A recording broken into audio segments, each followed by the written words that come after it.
परमनिधि सैफे channel पर मैं हूं आपके साथ नलनी बहल। आओ कुछ अच्छा समझते हैं। आज मैं आपके लिए एक कहानी लेकर आई हूं। उसका शीर्षक है कितने राम। कहानी के शीर्षक से आपको ये कहानी किसी एक रिलीजन से संबंधित लग सकती है, पर एक्चुअली ऐसा है नहीं। मैं ऐसा क्यों कह रही हूं, इस बात का डिसीजन तो आप सब कहानी सुनने के बाद ही कर पाएंगे। तो चलो कहानी आरंभ करती हूँ। बात 15वीं शताब्दी की है।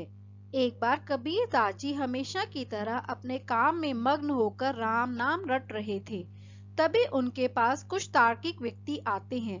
उनमें से एक व्यक्ति उनसे पूछता है, कबीर जी आपने ये गले में क्या पहन रखा है। कबीर जी कहते हैं, ये कंठी है। कंठी यानी गले में पहनी जाने वाली रुद्राक्ष की माला। तब दूसरा तार्किक व्यक्ति उनसे प्रश्न करता है, भाई आपने अपने माथे पर ये क्या लगा रखा है। इसे तिलक कहते हैं मेरे भाई, कबीर जी बोले। उत्तर सुनकर एक अन्य तार्किक व्यक्ति फिर से उनसे प्रश्न करता है, आपने ये हाथ में क्या बांध रखा है, आप क्या कर रहे हैं।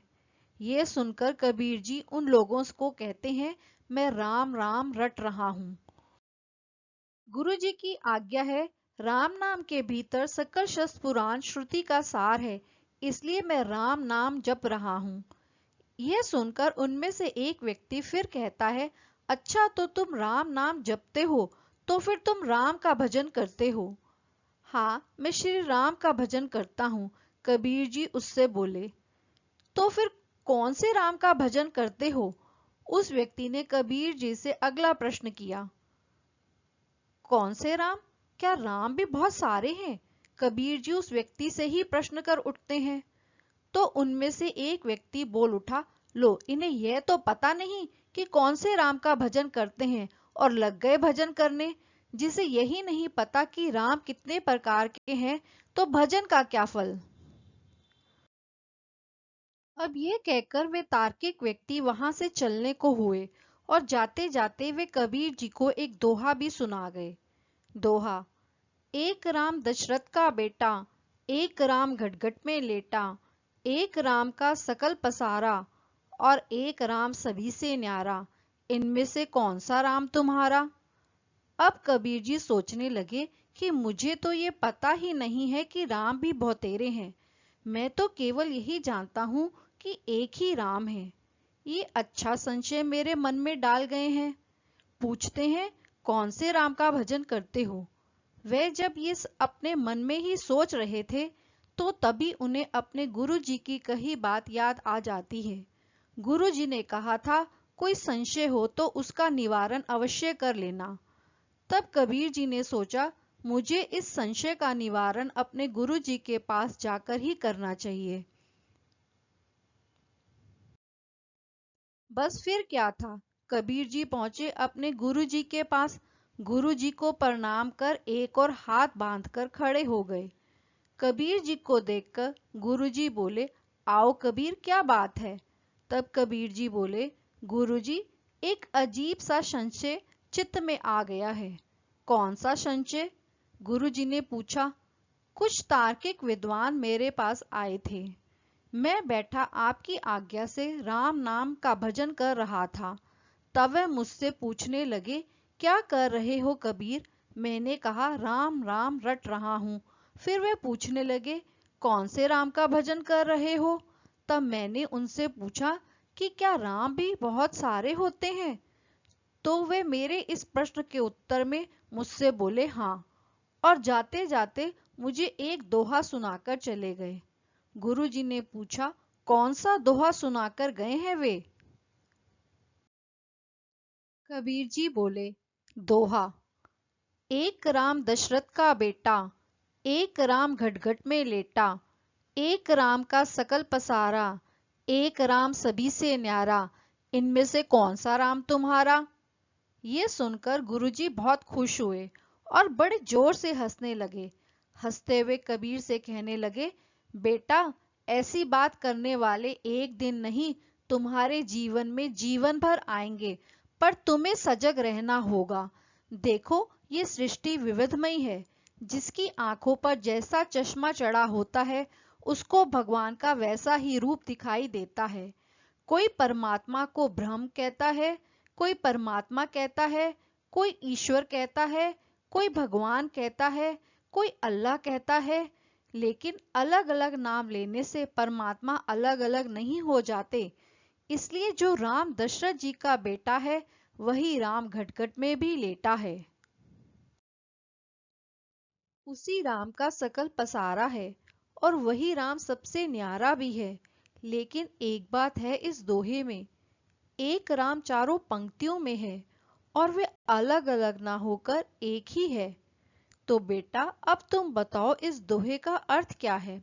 कबीर जी बोले, वही राम दशरथ का बेटा, वही राम घटघट में लेटा, उसी राम का सकल पसारा, वही राम सभी से न्यारा।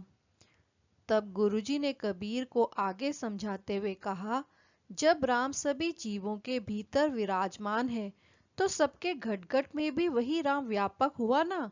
जब राम ने इस सृष्टि की रचना की है तो ये सब पसारा उन्हीं का ही तो है। लेकिन इस सृष्टि की रचना करने के बाद भी वह इस सृष्टि में फंसते नहीं हैं, इसलिए वे सबसे न्यारे भी हैं।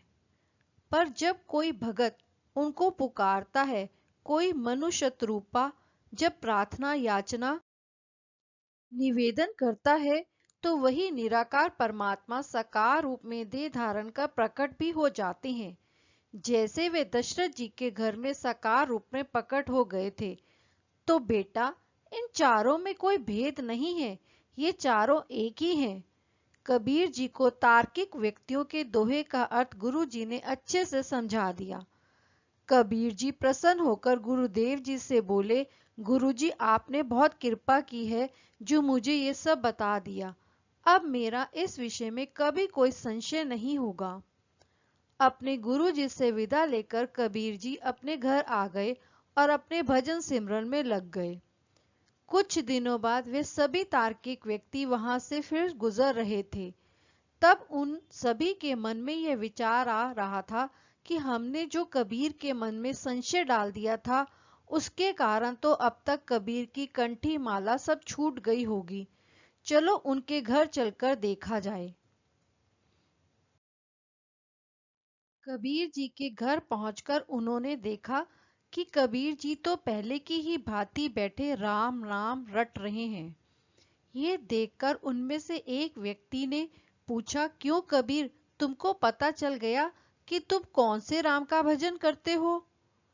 अब कबीर जी तो पक्के अपने गुरु जी के चेले थे। उन्होंने कहा, हाँ भाई, मैं जान गया हूं कि मैं कौन से राम का भजन करता हूं। तब दूसरे व्यक्ति ने पूछा, अच्छा बताओ तो कौन से राम का भजन करते हो। मैं आप सब लोगों के सब प्रश्नों के उत्तर दूंगा, पर इससे पहले आप सबको मेरे एक प्रश्न का उत्तर देना होगा। कबीर जी बोले। वे सभी व्यक्ति एक स्वर में बोले, पूछो। कबीर जी बोले, मेरा भी एक दोहा है, बस आप लोगों को उसका ही उत्तर बताना होगा। बताओ कौन सा दोहा है तुम्हारा। वे सब एक स्वर में बोले। दोहा। एक बाप तेरी दादी का छोरा, एक बाप तेरी बुआ का भाई, एक बाप पति तेरी माँ का, एक बाप तेरी नानी का जमाई, तो बताओ कितने बाप तेरे भाई। दोहा सुनते ही वे सभी भागे। तो कबीर जी ने उनसे कहा कि बताते तो जाते कि एक बाप है कि चार बाप है कि 6 बाप है। वे सभी बोले, हद हो गई कबीर, ये कोई पूछने की बात है। अरे बाप तो एक ही है। वही बाप मेरी दादी का छोरा है, वही बाप मेरी बुआ का भाई भी है, वही बाप मेरी माँ का पति भी है, वही बाप मेरी नानी का जमाई भी है। तो कबीर जी ने कहा, तो तुम सब भी सुनते जाओ। राम भी एक ही हैं। वही राम दशरथ जी के बेटा भी है, वही राम घटघट में भी है, उसी राम का ही ये सारा सकल पसारा है, इसलिए वही राम सबसे न्यारे भी हैं। इस कहानी का अंत मैं रामचरितमानस की एक चौपाई से कर रही हूँ। जाके रही